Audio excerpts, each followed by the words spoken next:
अस्सलामुअलैकुम, क्या हाल चाल है आप सबका। अच्छा यार, मैं हूँ माया डिज़ाइनर और मैं आपको आज एक बहुत प्यारी सिंपल एलिगेंट पीच फ्रॉक दिखाऊंगी। इसमें हमने जो स्लीव्स है वो पीच सितारी वाले यूज़ किए हैं, जो बॉडी है वो उस एम्ब्रॉयडर्ड यूज़ किया और नीचे ग्लिटर नेट यूज़ किया। तीन चीज़ों को इकट्ठा करके ये फ़्रॉक बनी है। और कैमरे में ना फ़िल्टर्स वगैरह यूज़ करने की वजह से या अगर नहीं भी करते परफेक्ट कलर कभी नहीं जाते। ये बातें मैंने आप लोगों को बहुत दफ़ा बताई हैं। प्लीज़ जब मुझसे ऑर्डर भी किया करें ना, ये चीज़ें थोड़ी सी माइंड में रखा करें। अच्छा, यहाँ पे ना मैं अपने शूट के ज़रिए आप लोगों को ये दिखाने की कोशिश कर रही होती हूँ कि आज हम क्या बनाएंगे और इसका क्या प्रोसीजर होगा। और मेरी पूरी कोशिश होती है कि मैं अच्छे तरीके से आप लोगों को गाइड कर सकूँ, ताकि अगर किसी को बेसिक स्टिचिंग आती है तो समटाइम्स ये होता है कि हमें कुछ चीज़ें नहीं समझ में आ रही होती, तो हम सीख लेते हैं ना किसी की वीडियोस वगैरह से। अच्छा, इसके साथ मैंने बो भी बनाई थी, हेयर क्लिप टाइप।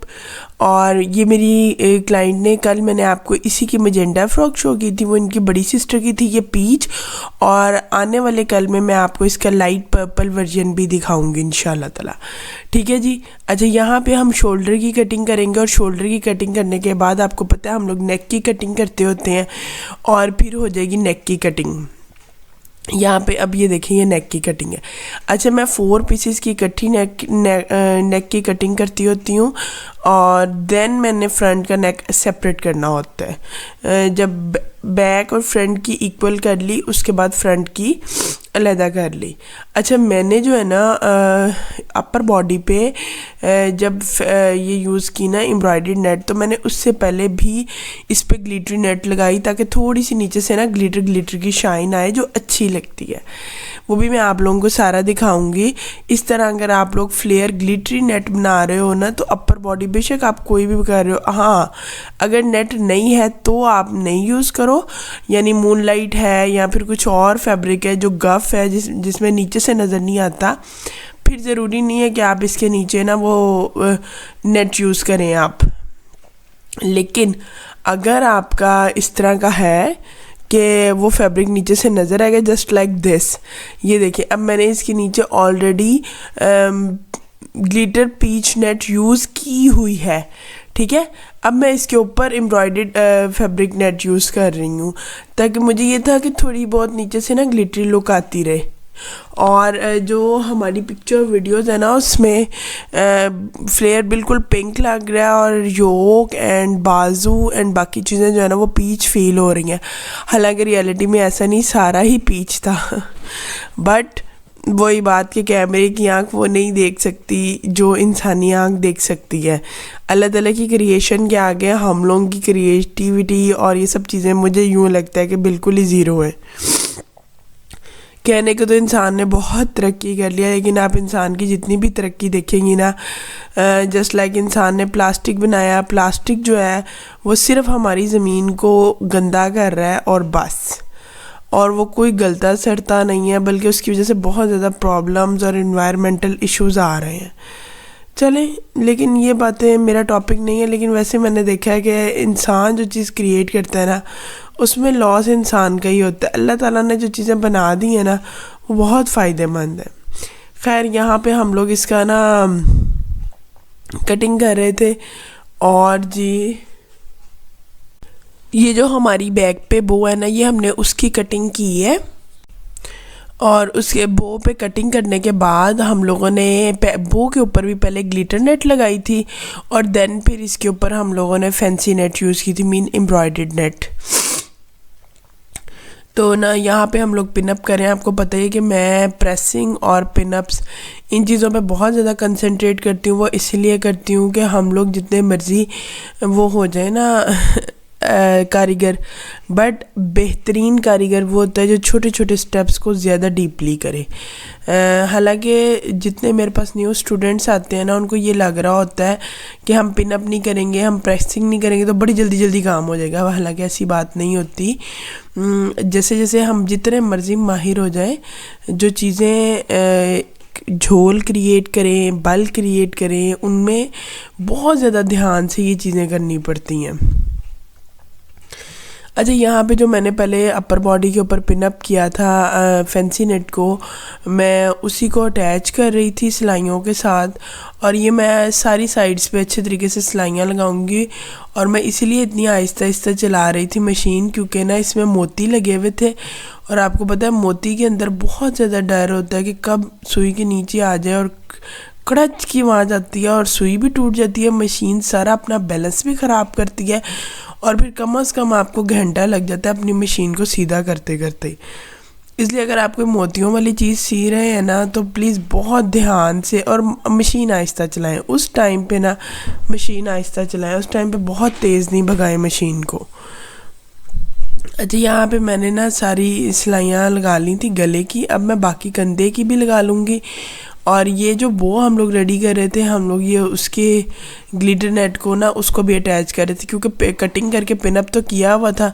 तो फिर इकट्ठा ही सिलाई मशीन के ऊपर बैठ के, तो मेरी ये कोशिश होती है कि अब मैं सारा पहले कटिंग वाला काम इकट्ठा कर लिया जाए, फिर स्टिचिंग वाला काम इकट्ठा ही कर लिया जाए, ताकि बाद में इश्यूज़ ना बने। क्योंकि वो बार बार मैंने आपको बताया ना, ये कैमरा भी एक बहुत बड़ी ड्यूटी होती है, कैमरे को ऑफ़ करना ऑन करना। खैर, ये सारी बातें चलती रहेंगी। अब हम अपने अगले प्रोसीजर पे चलते हैं। ये हमने वो भी थोड़ी बहुत रेडी कर ली, बाकी जो है ना वो हम लोग इसके ऊपर भी अपर बॉडी की तरह आपको दिखाया है कि लगाएंगे। अच्छा, यहाँ पे ना मैं आपको एक बात बताते चलूँ कि इसके साथ का थर्ड पार्ट भी हम लोगों ने रेडी किया है। अच्छा, यहाँ पे हम लोगों ने बैक बॉडी पे भी लगा ली थी सारी ग्लिटर नेट। अच्छा, अब इसका भी एक्स्ट्रा फैब्रिक हम लोग कट कर लेंगे। हम लोगों ने जो एम्ब्रॉयडर्ड नेट थी वो जस्ट फ्रंट पे यूज़ की थी, बैक पे हम लोगों ने जस्ट ग्लिटर नेट यूज़ किया, इसके ऊपर एम्ब्रॉयडर्ड नेट नहीं लगाई गई। ठीक है। और जी उसके बाद हम लोग इसका एक्स्ट्रा पार्ट कटिंग करके फिर हम लोग इसके साथ स्लिप अटैच करेंगे। और स्लिप अटैच करने के बाद, स्लिप का मेथड तो मैंने आप लोगों को काफ़ी ज़्यादा अपनी वीडियोस में दिखाया ही है कि मैं किस तरह स्लिप अटैच करती हूँ। मैं जस्ट ये साइड शोल्डर्स और नेक अटैच कर लेती हूँ फ्रंट का, और बैक का भी साइड शोल्डर और नेक अटैच करने के बाद मैंने जिप की सिलाई लगा लेनी होती है। फिर उसको कट करके ओवरलॉक करके सीधा करके मैंने उसके अंदर जिप लगानी होती है। जिप लगाने के बाद मैंने इसके ऊपर जिप की पट्टी भी बना के लगाई थी, क्योंकि थोड़ा ये ना पीच पिंक शेड था, प्रॉपर ना पीच था ना ये पिंक था, इस तरह का कोई शेड था, पीच पिंक टाइप ना। तो अच्छा, फिर उसके बाद हम लोगों ने साइड शोल्डर कटिंग कर लेनी है। कटिंग करने के बाद मैं आपको मेथड बता रही थी कि मैंने स्लिप किस तरह अटैच करनी होती है। उसके बाद मैंने जिप की पट्टी भी लगाई थी इसके ऊपर, और देन फिर हम लोगों ने इसके शोल्डर्स आपस में जॉइंट कर देने हैं। बट हम इसकी शोल्डर गुम नहीं करेंगे, क्योंकि इसके साथ लगने हैं स्लीव्स। तो जब स्लीव्स लगाने हो ना, फिर मैं शोल्डर्स गुम नहीं करती। और ये मेरी कोई माशाल्लाह 2 दिन की तो मेहनत होगी। ये देखिए, मैंने आपको आगे एक्सप्लेन किया था कि जब मैंने स्लीव्स लगाने होते हैं तब मैं शोल्डर गुम नहीं करती। यहाँ पे हमारी अपर बॉडी बिल्कुल रेडी होने वाली है, और यहाँ पे हम लोग अब स्लीव्स की सिलाई लगा रहे हैं। ठीक है। ये लगाने के बाद इसकी फ़िटिंग करेंगे। फ़िटिंग करने के बाद इसके बाजू रेडी करके इसके साथ अटैच कर दिए जाएंगे।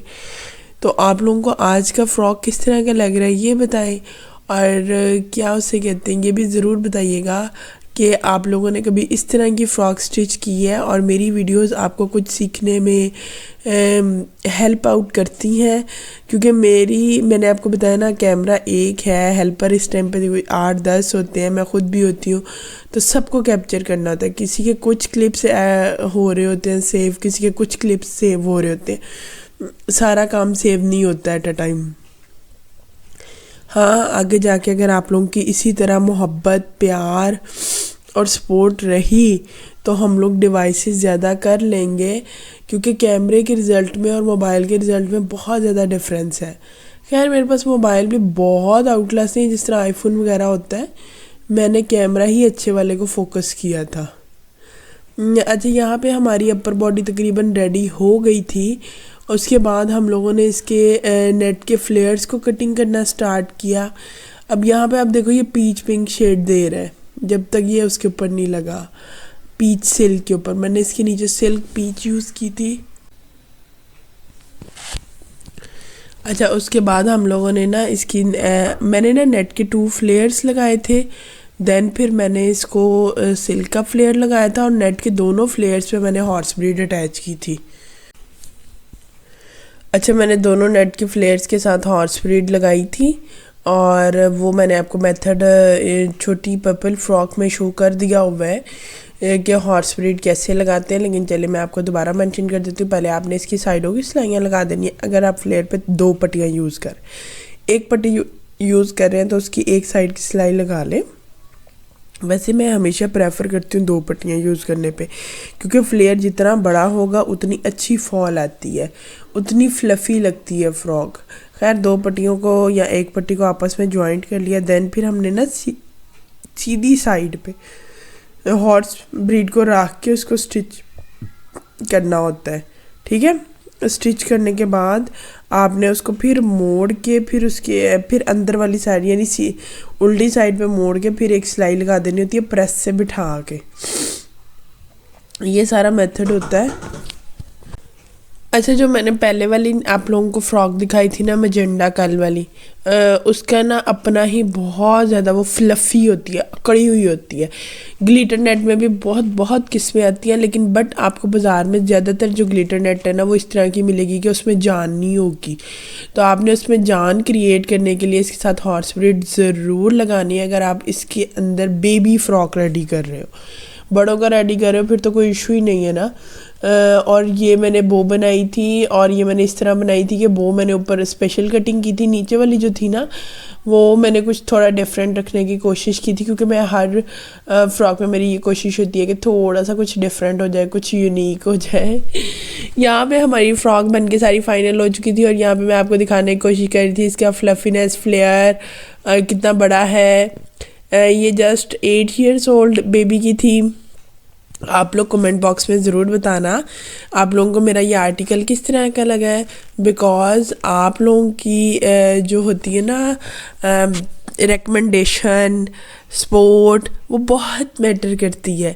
अगले को ना मुझे यूँ कह लो कि अभी तक मैं जितना काम किया ना मुझे बहुत ज़्यादा आप लोगों की सपोर्ट भी मिली है, मोहब्बत भी मिली है और प्यार भी मिला है। शायद इसीलिए मैं 5 साल से एक दिन भी मेरा बहुत कम टाइम होता है मैं छुट्टी करूँ।